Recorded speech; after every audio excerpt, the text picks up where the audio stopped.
Teratany sinoa iray sy lehilahy mpandika teny no voasambotr'ny polisy-pirenena noho ny kolikoly. Raha ny tantara, nametraka fitoriana teny amin'ny polisy mahakasika ny fisiana teratany sinoa iray sy ny mpandika teny izay natao fanadihadiana teo anivon'ny ministera izay mikasa anao kolikoly ny tompon'andraikitra, avy eo anivon'ny ministeran'ny varotra eny Ambohida. Ilay teratany sinoa izay manafatra vata fahitalavitra tsy misy marika avy any ivelany, mametaka izay marika tiany antsokosoko eto an-toerana ka mivarotra izany. Fomba fiasa voararan'ny lalàna, antony nampiantsoana azy ireo teo anivon'ny ministeran'ny varotra anaovana fanadihadiana. Niezaka ny nandamin-draharaha tamin'ny alalan'ny kolikoly ireo atao fanadihadiana. Voasambotra tao Ambohida izy roa lahy ka nentina anaovana fanadihadiana teo anivon'ny polisy-pirenena. Nandritra izany, mbola notambazana izy ireo vola ihany koa ny polisy nanao ny famotorana. Nogiazana avy hatrany ilay vola, mitetina 7 alina sy 4 ariary izay natolony, ary voapirofo fa nikasa anao kolikoly izy ireo.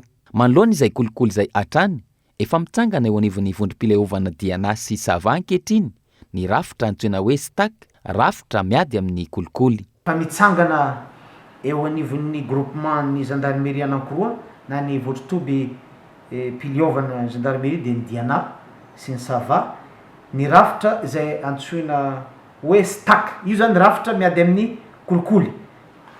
Ny ady rehetra amin'ny kolikoly dia resahana ao anatin'io rafitra io.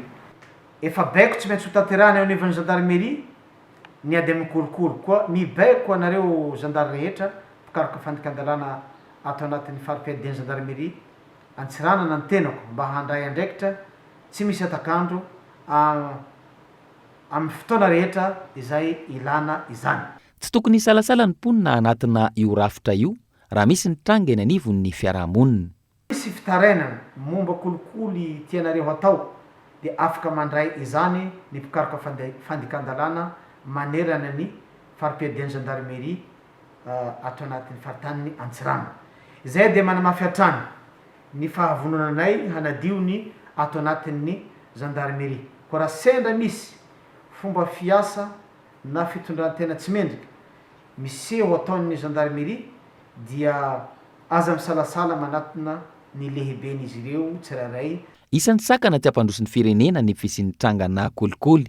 Ilaina araka izany ny fiarahamientan'ny rehetra manoloana izay ady atao amin'ny kolikoly izay.